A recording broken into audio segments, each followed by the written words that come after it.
마지막 편인데 셀프 인터뷰 마지막으로 해서 조만사를 끝내시겠다고 이제 하셨잖아요. 네, 예. 그게 가장 궁금하더라고요. 예. 예, 뭐 이 세상엔 뭐 시작과 끝이 있는 법이니까 제가 처음에 이 요청 받았을 때 마음속으로는 한 10분 정도 모셔가지고 한 1년 정도 진행하면 완결이 되겠구나 하는 생각을 했어요. 그래서 이제 끝나가면서 이렇게 말씀드렸는데 뭐 셀프 인터뷰라는 말씀은 좀 어색하네요. 그것보다는 이제 그동안 제가 인터뷰하면서 보고 배웠고 배운 그런 내용들을 한번 정리할 필요는 있겠구나 하는 생각이 들어가지고 물론 제가 이제 글을 써가지고 그냥 남길 수도 있지만 한번 이런 형태는 어떨까 하는 걸 우리 저랑 같이 이 활동하던 그 화종윤, 오지희 그 기자들하고 얘기를 하다 보니까 이런 식의 구상이 나온 거예요.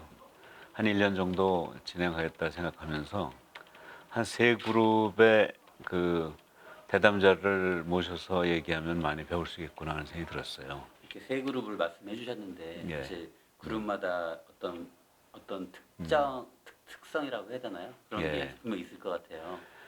뭐 차이점이라면 교수님들은 뭐 제가 인터뷰를 하는 입장에서 제가 직접적으로 좀 배워야 되겠구나 하는 그런 분들. 예.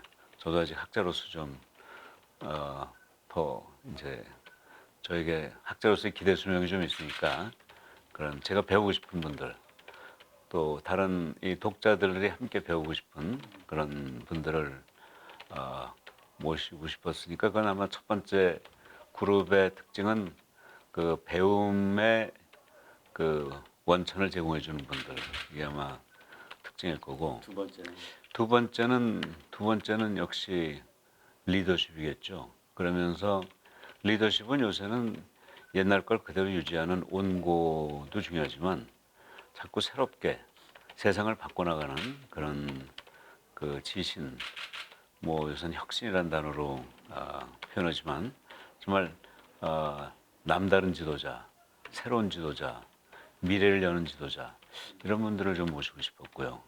그게 마지막 세 번째는 역시 그 우리를 뭉클하게 해주는 우리가 정말 우리를 겸손하게 해주는 또 그분들이 계심으로써 우리 삶이 하나가 되는 그런 분들을 모시고 싶었는데 그런 약간 뭐 감동이랄까요? 뭐 그런 게 아마 키워드가 되지 않을까 이런 생각이 드네요. 예. 진행하시면서 좀 힘들었던 부분도 분명 있을 수도 있고 아쉬웠던 부분, 기억에 남는 부분 뭉뚱그려서 얘기를 해주신다면 어떨까요? 처음에 이제 욕심이 앞서가지고 제목 질문도 꽤 많이 했고 또 특히 그 두 분은 뭐 질문을 안 해도 그냥 뭐 2-3시간 얘기해 줄 수 있는 그런 분들이기 때문에 내용이 아주 풍부했던 것 같고요. 특히 뭐 최재천 교수는 그 생태계를 얘기하면서 지금 코로나가 또 새로운 생태계를 지금 잉태하고 있는 그런 상황이잖아요. 그래서 하실 말씀 또 우리가 들을 말씀 많았던 것 같고 두 번째 강태선 회장도 그 이 지속 가능 특히 그 환경의 보호 이런 차원에서 솔선수범하시는 활동이 있고 그러다 보니까 이제 꽤 좋은 내용이 풍부하게 있어서 그걸 그대로 다 실어주신 것 같고 다만 이제 어떤 주제든지 교수가 한번 마이크 잡으면 안 내려놓는다는 것처럼 어떤 주제를 해도 이 교수는 좀 간섭을 좀 자기 얘기하고 싶잖아요. 저도 예외가 아닌데 근데 이번에만은 정말 제가 질문만 하고 거기에 대한 제 의견을 별로 안 담은 이유가 한 분 한 분으로부터 정말 많이 배웠어요. 지식을 배우고 또 지혜를 깨닫고 이런 게 너무 그 많이 와닿으니까 제가 제 생각을 담아서 거기에 그 대담에 포함시킬 이유가 하나도 없더라고요. 그래서 전 아마 독자께서도 많이 그런 배움과 깨달음을 얻었겠지만 아마 이 프로그램에서 가장 덕을 많이 본 사람이 제가 아닐까 이런 생각이 들어요. 만약 제가 또 한 번 한다면 이제는 미래를 좀 구상하는 대학의 미래 또 대학을 통한 미래 사회의 그러니까 대학을 통한 사회의 미래, 또 대학을 통한 이 젊은이들의 미래 이런 걸 해보면 재밌겠다는 생각이 좀 들었어요. 그래서 뭐 우리나라도 그렇고 세계적으로도 그렇고 지금 그 혁신이 뭐 가히 화두이고 또 혁신에 더 나가서 창조가 정말 뭐 미래의 키워드 아니에요? 그렇게 이제 바뀌는 상황에서도 항상 우리가 얘기하는 많은 지적 중에 많은 부분이 대학이 잘 안 바뀐다는 부분. 그래서 대학 경영 방식도 이렇게 바뀌어져야 된다고 얘기를 많이 하고 있어요. 실제로. 그렇죠. 근데 그렇죠. 사실 얘기하는 것만큼은 속도가 못 따라가는 것 같거든요. 혁신이 안 되는 이유를 돈이 없다, 재원이 없다, 뭐 하고 싶은데 재원이 부족해서. 저는 근데 그 잘못된 답변이라고 생각해요. 돈이 없어서 혁신 못하는 게 아니고요. 저는 혁신하고 싶은 마음이 없어서 안 된다고 생각해요. 왜냐면 혁신이라는 건 결국 그 제가 강의할 때 쓰는 표현입니다만 혁신이라는 게 뭐냐? 그 불만스러운 현재와 원하는 미래를 연결하는 다리. 그러니까 혁신이라는 다리를 넘어야 불만스러운 현재로부터 원하는 미래로 갈 수 있다 이거죠. 그리고 또 혁신이라는 거는 그 단어의 그 한자 해석이 혁자 신은 이제 새로울 신, 새 신인데 혁은 무슨 혁입니까? 그게 가죽혁이거든요. 근데 가죽혁인데 가죽에는 이제 혁이라는 한자뿐이 아니라 피라는 한자가 또 있어요. 피부. 그 피가 가죽 피거든요. 근데 이 우리 허리에 메고 있는 이걸 뭐라고 부릅니까? 혁대예요. 이거 피대라고 안 부르죠. 그렇죠. 이건 혁대예요. 그럼 피부의 피와 혁대의 혁이 같은 가죽인데 어떻게 다릅니까? 피는 지금 모든 동물을 둘러싸고 있는 껍질이에요. 근데 혁은 그걸 벗겨낸 거예요. 가죽을 벗긴다는 게 그 벗김을 당하는 그 동물이나 사람 입장에서 그게 즐겁겠어요? 어렵겠어요? 그 가죽을 벗기는 아픔을 각오하고도 그 더 바람직한 미래가 있거든요. 더 아름다운 미모, 피부를 갖는 그게 있으니까 그 아픔을 겪는 거예요. 근데 내가 얼굴에 대해 자신이 있다는 거 할 필요가 없잖아요. 현재가 만족스럽다면. 나의 현재에 대해서 불만을 가진 사람이 더 나은 미래를 만들기 위해서 하는 게 혁신이다 이겁니다. 다만 그 과정에서 아픔이 따른다는 거죠. 특히 조직에서 이 혁신을 도입할 때는 이제 어떤 점을 좀 고려해야 될까요? 어차피 혁신한다고 하면 사실 성과 부분 그렇죠. 내는 것도 중요하거든요. 제가 성공적으로 극복한 게 하나 있어요. 그게 뭐냐면 사실은 그 혁신하겠다는 사람의 예컨대 제가 총장으로서 그걸 할 때 혼자 하는 게 아니잖아요. 그룹을 하는 거 아닙니까? 이제 우리가 제가 이제 처음 총장이 됐을 때 2016년에 이렇게 여러 사람들이 모여가지고 어떤 걸 혁신하자 할까 하는 걸 워크숍을 한 두세 번 했어요. 한 세 번쯤 했던 것 같아요.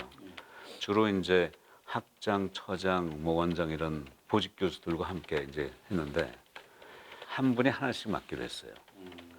그러니까 그 기존의 그 보직 교수들이 담당 조직이 있는 분들이 혁신 프로젝트 하나를 더 머리 위에 얹힌 거예요. 근데 보니까 이제 어떤 현상이 생기냐면 기존의 업무는 대개 뭐 부원장이라든가 부학장, 부처장한테 맡기게 되고 이 학장, 원장, 처장은 새로운 일을 맡게 된 거예요. 두 개를 하다 보니까. 그러니까 이 리더들이 그 대학의 리더들이 자신이 새로운 걸 하는데 더 비중을 많이 두게 됐어요. 근데 사람이 보수적인 사람도 혁신적인 일을 맡아서 거기에 대한 책임을 느끼게 되면 또 거기에 맞게 자기가 변하거든요. 그래서 저는 처음부터 28분의 보직자들이 혁신의 챔피언, 그래서 저희가 챔피언이라고 불렀어요. 혁신 챔피언. 혁신 챔피언이 되니까 분위기가 바뀌더라고요. 그래서 그 컨센서스가 참 어려운데 제 경우는 예산도 없고 저 새로운 인력 모시기도 어려워서 그 기존의 보직을 맡은 분들한테 모자를 하나 추가하는 것이 그게 신의 한 수가 된 거예요. 그게 컨센서스예요. 그 컨센서스가 자연스럽게 이루어지게 된 계기가 된 거죠. 저는 사실 그 서울대에서 1997년부터 2014년까지 18년 제가 혁신을 강의를 했거든요. 근데 제가 이렇게 꽤 20년 가까이 혁신을 강의하고 또 많은 그 대학이나 기업이나 그런 혁신 프로젝트에 참여를 했음에도 불구하고 인천대 갈 때까지 몰랐던 게 있었어요. 그런데 제가 직접 그 총장 입장이 돼서 혁신을 수행하려다 보니까 이게 미처 생각하지 못했던 것들이 나오기 시작하더라고요. 사실은 3개쯤 더 있는데 한 가지만 말씀드리면 저는 혁신이라는 건 혁신 10가지라면 혁신 결과가 10개가 나와야 되는 걸로 착각을 했었어요. 사실. 제품 안에요. 근데 이 안에 수백 개, 여기에 7,000개 정도의 부품이 있다고 그러더라고요. 그러니까 혁신 하나하나가 제품이냐 부품이냐 하는 데 대한 질문을 갖게 된 거예요. 혁신이 제품일까요? 부품일까요? 제품이라면 혁신 하나에서 하나의 성과가 나와야 되는 거고 부품이라면 혁신이 여러 개가 모여서 조합이 돼서 하나의 결과가 나와야 되는데 저는 그냥 혁신은 제품이라고 생각했거든요. 그러니까 혁신 하나 했는데 결과가 안 나오는 거예요. 그럼 뭔가 잘못됐나 이렇게 생각하는데 하다 보니까 모든 혁신 프로젝트는 이게 부품이구나. 여러 개가 모여가지고 하나를 만들어내는구나. 혁신 하나가 안 된다고 해서 그게 실패한 게 아니라 다른 요소들이 결합이 안 됐기 때문이다. 이런 걸 깨닫게 됐어요. 그러니까 이제는 혁신을 하기 전에 어떤 부품을 만들어가지고 그걸 조합할 건가 하는 걸 생각하게 된 거죠. 저는 그게 아마 가장 큰 깨달음이고 그래서 제가 지금 혁신 책을 새롭게 썼는데 그걸 제일 1번에다 놨습니다. 혁신은 제품이 아니라 부품이라는 걸. 앞으로 이게 조만사 이제 끝이지만 혁신 이야기만 해도 재밌는 이야기들 많이 나와요. 그래요. 그래서 정말 혁신을 대학의 혁신은 정말 이제부터 과제인 것 같긴 해요. 네. 그러면 진짜 이제 마지막 질문으로 예. 이제 조만사에 이제 관심을 갖고 지켜봐 주신 분명 독자분들 예. 계실 거란 말이에요. 예. 그 독자들 위해서 예. 마지막 메시지 전해주시면. 예. 저는 뭐 조만사는 표현은 제가 쓰고 싶지 않지만 하여간 저희가 진행한 이 인터뷰 시리즈를 이렇게 열독을 해주신 데 대해서 제일 감사드리고요. 또 그때 우리 기자님들이 이런 반응이 있었다는 얘기를 해주셨어요. 그래서 그 다음번 주제를 다룰 때 그걸 반영할 수가 있었고, 그래서 사실은 이 시리즈는 뭐 한국대학신문과 제가 한 게 아니고 우리 둘과 또 독자들이 함께 기획하고 지금 진행한 그런 게 아닐까 하는 생각이 들고요. 또 오늘 얘기에 대해서 또 더욱 좋은 아주 훌륭한 아이디어가 있으면 주시면 한번 그걸 가지고 또 한번 시즌 2가 될지 뭐가 될지 간에 그런 걸 우리가 함께 만들어 나가는 그런 계기가 되면 좋겠습니다.